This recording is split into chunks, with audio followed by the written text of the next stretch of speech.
네, 5시엔 뉴스 오후. 지금부터는 정치권 이야기도 해보겠습니다. 매주 월요일 책임져 주실 두 분인데요. 국민의힘 박정하 의원, 그리고 더불어민주당의 김영배 의원 모셨습니다. 안녕하세요. 네, 안녕하십니까. 네, 이 두 분을 간략하게 좀 제가 소개 멘트를 정리를 해봤는데, 중진 같은 초선, 또 할 말은 하는데 인정할 건 인정하는 의원, 그리고 당내 사정을 속속들이 잘 아는 그런 마당발. 이렇게 좀 요약을 할 수가 있을 것 같은데요. 두 분께 앞으로 잘 부탁드리겠습니다. 먼저 이제 호우 피해가 워낙 심각해서 또 지역구 상황을 여쭤봐야 될 것 같아요. 이제 강원이랑 서울이신데 괜찮으신가요?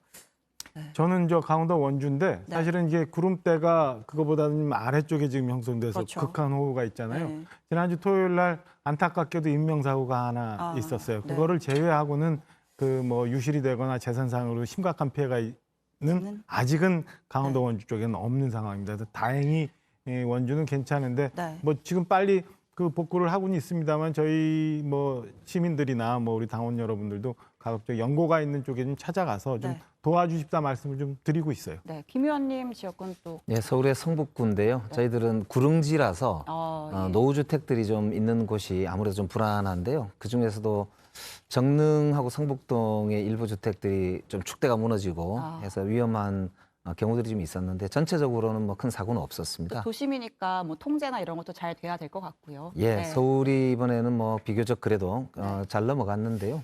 앞으로 하여튼 저희들이 단단히 대비를 해야 되겠습니다. 알겠습니다. 오늘 내일도 비가 계속 온다고 하니까 좀 잘 챙겨 주시고요.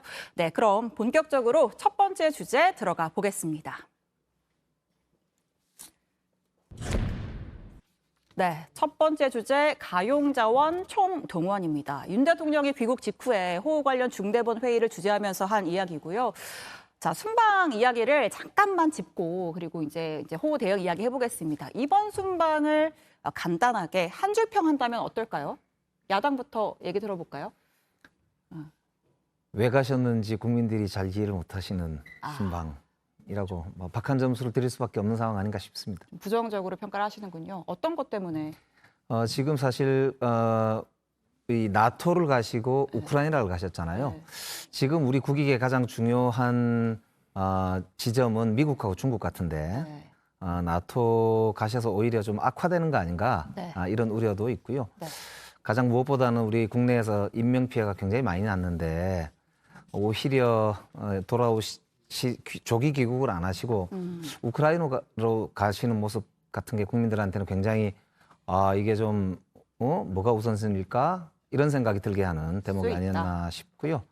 특히나 순방 중에 영부인께서 명품 쇼핑 논란이 일었던 것도 국민들 가슴을 크게 아프게 한 거 아니었나 싶어요. 관련 주제는 또 저희가 뒤에도 짚어보겠습니다. 네, 길게 여당에서는 말씀하시는데. 네, 짧게 부탁드리려고 했는데 비슷하게 말씀해 주시죠. 애매했던 그동안 국제사회에서 애매했던 대한민국의 위치를 분명히 한 마침표 같은 순방이라고 평가하고 싶습니다. 그러니까 6.25 전란 이후에 국제사회가 우리나라를 도와줘서 이만큼 만들어 왔잖아요. 그리고 그동안 사실은 저희가 외교가 완전 중심축을 못 잡으면서 왔다 갔다 하면서 북핵 위험도 지금 직접적으로 안게 된 이런 상황이 됐고, 그러니까 이런 것들을 분명히 정리하고 국제사회에서 우리나라는 어디에 있다라는 것을 정리해주고 국제사회에서 그동안 우리가 이제 커왔던 국력의 힘을 이제는 외국으로 도와줄 수 있는 그런 메시지를 전해주는 그런 순방이었다고 저는 평가하면서 국내에서 비 피해가 좀 있어서 어려운 점도 있고 네. 야당의 비판도 좀 덜어 있습니다만 그래도 저는 불가피했던 거고 했어야 되는 그런 순방이었다고 평가하고 싶습니다. 네, 이제 여당은 그래도 득이 많은 순방, 야당의 평가는 실이 많은 순방 이렇게 좀 갈리는데요. 순방 얘기 또 이어서 나중에 또 해보고, 자, 윤 대통령이 이제 귀국하고 한 3시간 만이죠. 이제 옷을 바로 초록색 이렇게 순방에서 돌아올 때는 검은 정장 차림이었는데 곧바로 초록색 민방위 옷으로 갈아입고 중대본 회의를 주재했습니다. 이제 그러면서 공무원들 사무실에 앉아있지 말고 현장에 바로바로 가라. 미리미리 대처해라. 이렇게 당부도 했고요. 또 경북 지역에 직접 방문도 오늘 했습니다.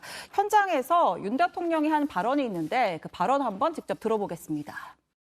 해외에서 이 산사태 소식을 듣고 그냥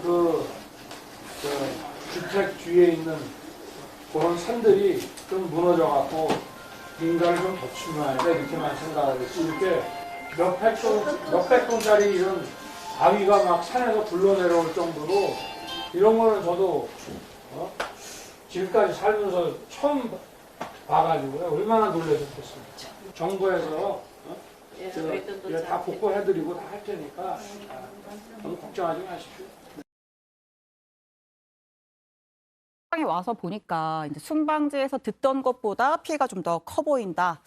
네, 뭐 어떻습니까? 순방지에서도 화상 회의를 주재하기도 했었는데 지금까지 윤 대통령의 집중호우 대응 잘 하고 있다고 보십니까? 이번엔 여당부터 좀 설명을 해주시죠. 우리나라가 이게 굉장히 뭐 대통령, 총리, 부처 이러면서 이제 시스템으로 사실은 재난을 관리하고 있잖아요. 네. 그런 상황에서 외국 순방 중에 일어났었던 이제 안타까운 그 비 피해가 있는 거고, 이는 현장에서 대통령께서 이 비 피해 상황 보고 받고 회의도 하고 그다음에 뭐 NSC 회의도 주재할 정도로 네. 진행을 했기 때문에 저는 뭐 최선을 다해서 이 주어진 환경에서 제일 많이 대응을 하고 계신 거다라고 평가하고 싶습니다. 오늘 새벽에 귀국하자마자 용산에 아마 비서관 전원을 소집을 한 것 같아요. 네. 그래서 용산 직원들의 마음가짐도 이렇게 다잡고 그다음에 바로 8시 반부터 중대본 가서 회의를 하시고 오늘 또 피해가 큰 경북 지역에 가서 저렇게 현장도 방문해서 재민들도 위로도 해주시고 저는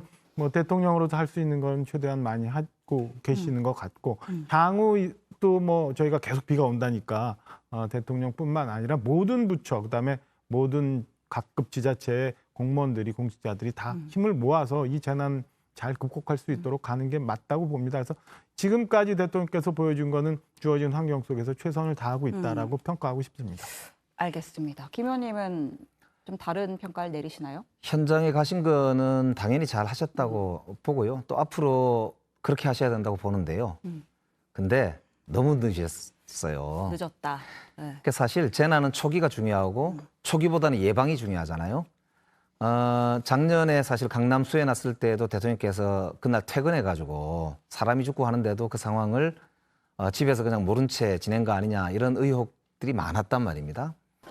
올해도 사실 현장에서 이렇게 일어나는 일에 대해서 외국에서 불가피했다 하더라도 좀 더 이 체계적으로 챙겼어야 된다라고 하는 비판은 면하기 전 어렵다고 네. 보고요. 특히 명품 논란, 쇼핑 논란 같은 게 그 기름을 부을 수밖에 없는데 네. 작년에도 사실 컨트롤 타워가 없다는 게 대통령실 그러니까 용산에 있는 시스템이 예전 청와대에 있던 벙커보다 훨씬 더 이 시스템 통합력이 떨어지거든요. 이번에도 그게 여실히 드러났습니다. 그렇기 때문에 총리 주재로 한 재난 대응 체계가 너무 미흡하다는 점을 여러 군데 확인했는데 그게 특히 오송 지하차도 같은 경우가 특히 그렇지 않습니까? 국가 하천이 국가가 관리를 하고 도로는 충북도가 관리하고 교통은 경찰이 통제하고 기초자치단체가 주민들 관리를 하는데 이게 어느 하나 제대로 연계돼서 협업이 안 되는 문제가 여실히 드러나면서 그 짧은 시간 내에 제대로 대응이 안 되면서 지금 저런 인명피해를 자초했다.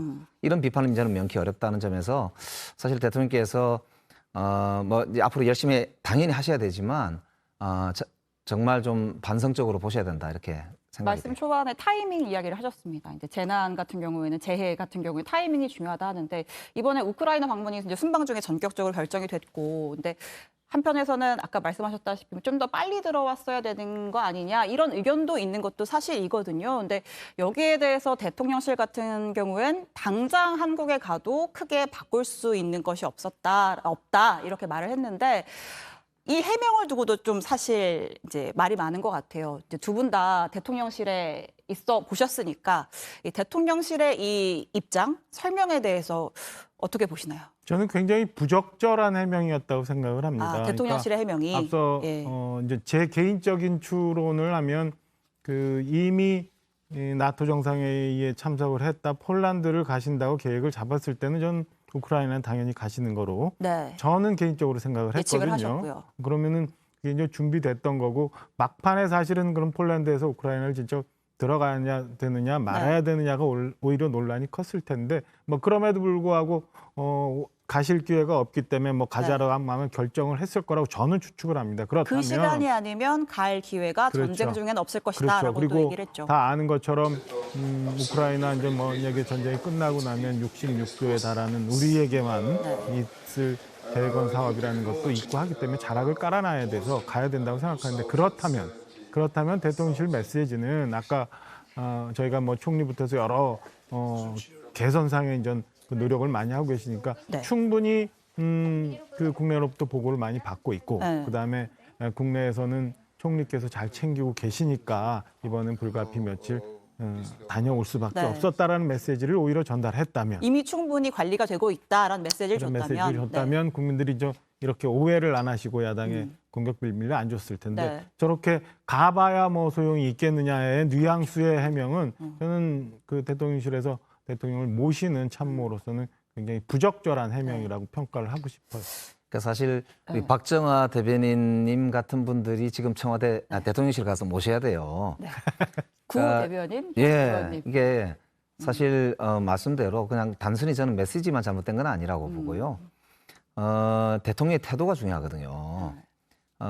올해 5월달에 이태리 총리 같은 경우도 자국의 이태리에 홍수가 나니까 하루 일찍 G7 정상회담에서 돌아갔거든요. 네. 그리고 캐나다 총리 같은 경우도 아베 총리 국장 때 오히려 자기 나라에 산불이 크게 나니까 출국을 안 했습니다.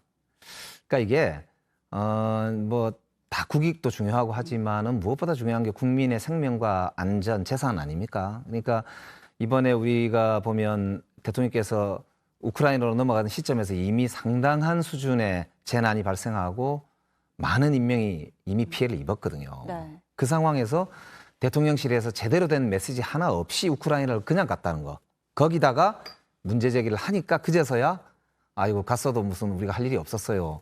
이거는 자기 무능을 스스로 고백하는 거일 뿐만 아니고 심각한 이 책임 회피거든요. 아니 대통령이란 자리가 그 존재만으로도 그가 그 자리에서 지휘하는 그 자체만으로도 저는 국민들께 그리고 공무원들께 안심을 주고 희망을 주면서 힘을 낼 수 있는 근거가 되거든요. 그러니까 이 지휘 체계가 아까처럼 정부, 경찰, 지자체, 그다음에 공공기관 이게 다 따로 노는 이유가 구심점이어서 그렇지 않습니까? 대통령 제하에서 구심점이 대통령 아닙니까? 그러니까 대통령께서 만약에 불가피하게 이 자리에 안 계시면 정말 전화로라도 화면으로라도 혹은 국민께 직접 호소 드리는 말씀이라도 드리면서 화성회의를 지휘를 했어야 이야기는 된다고 저는 봐요. 하셨죠. 그렇기 때문에 이건 입이 10개라도 할 말이 없고요. 저 담당자는 정말 문제 있는 담당자 같습니다. 알겠습니다.